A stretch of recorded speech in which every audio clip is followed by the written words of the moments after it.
My name's Chris Beaty, and I have a pen pal named Haywood Fudd. Since September 2024, the two of us have been exchanging letters to one another about everything and yet nothing at all. It took us over a year and a half and 50 exchanges until we finally met in person. And when that happened, I decided it was time to share these ramblings with the world.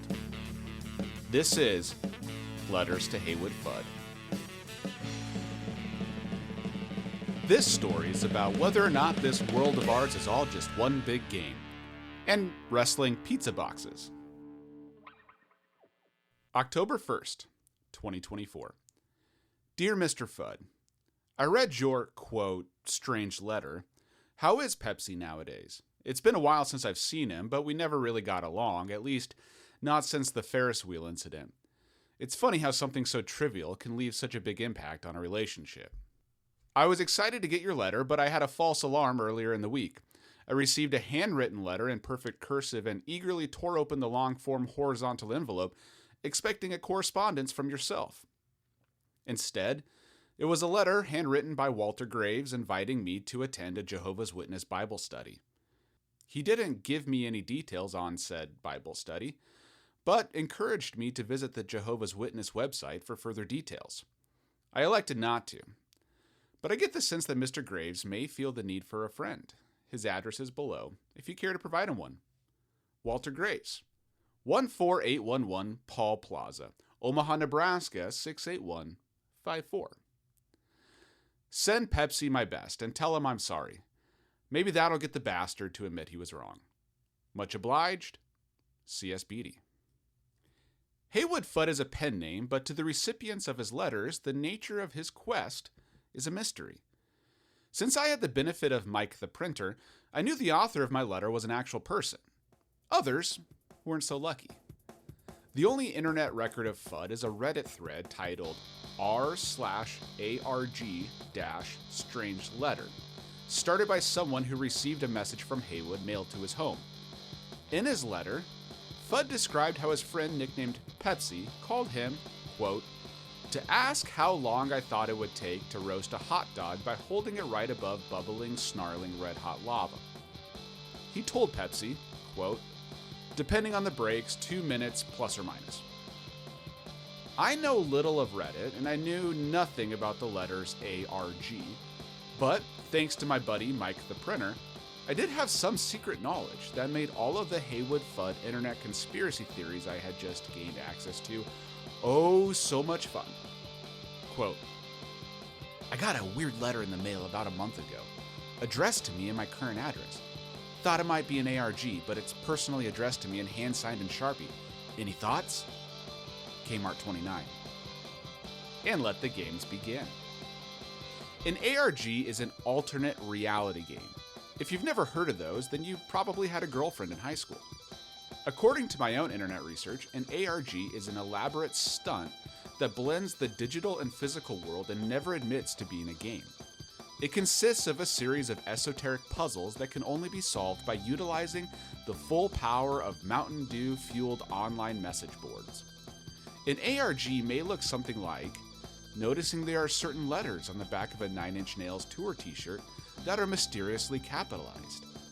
Entering those letters into a web browser, placing the results into a program that measures the frequency of a sound wave, putting those results into a program that generates a given dial tone, corresponding the dial tone to a series of GPS coordinates that locate every payphone in North America, sending a representative to each of those payphones at an appointed time determined by a string of code buried within the inner flap of a milk carton, and then answering the payphones when they ring in order to learn how to unlock an Easter egg in the Halo 4 video game. And after Kmart 29 got his letter from Haywood Fudd, something like this seemed more likely to him than just a guy writing a letter because he thought it was funny. Man, the internet is great. What a bizarre letter. I want to say it is some sort of strange ARG, but it could easily be the ramblings of some random guy.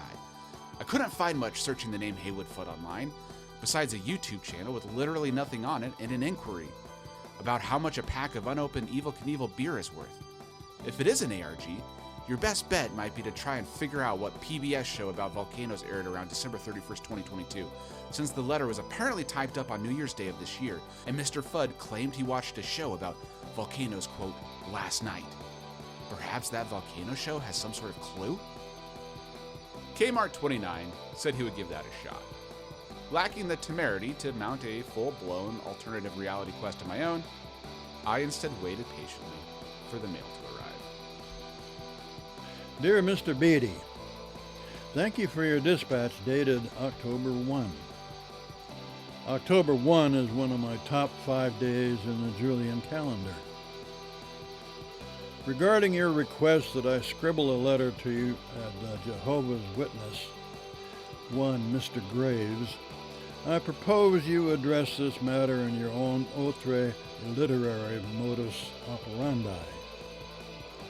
I'm currently stitched up in conducting another world record literary stunt and have no time to spend tweaking a bedeviled Jehovah's Witness. Thank you for the bookmark. I will, as is my wont, put it through the paces. Know this, Gillespie's hobby is wrestling empty pizza boxes. When Gillespie and his missus are through eating the pizza, Gillespie drags the empty, greasy pizza box out on his front yard and goes full-on berserk on it. It is a sight to behold. One of Gillespie's favorite wrestling moves is to stand on the railing of his front stoop, leap high into the air, and to come down on top of the empty pizza box with a giant elbow smash. Another of Gillespie's favorite moves is putting an empty box in between his legs and strangling and squeezing the pizza box until it's flatter than a German potato pancake. When he's really amped up, Gillespie takes a metal folding chair and proceeds to beat the empty pizza box to cardboard pulp. I inquired why Gillespie wrestles empty boxes. It's nuanced. Used pizza boxes and I have a history, he testified in response. Gillespie wrestled 714 pizza boxes over the past 17 years, his record being 712 wins and 2 losses.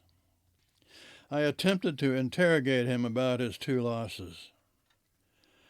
I don't want to talk about it. It bamboozles me why people are interested in knowing how I lost to 2 pizza boxes, instead asking about my 712 wins, tooted an aggressive Gillespie. Gillespie's bowling average is 178. His bowling average goal for 2025 is 210. Much obliged, Haywood Fudd, King of the Literary Daredevils. P.O. Box 345, Elkhorn, Nebraska, 68022. Letters to Haywood Fudd is written by Chris Beaty and Haywood Fudd. I played myself, and Uncle Bob Copperstone played the voice of Haywood Fudd. Music is Speak Loud Advocate.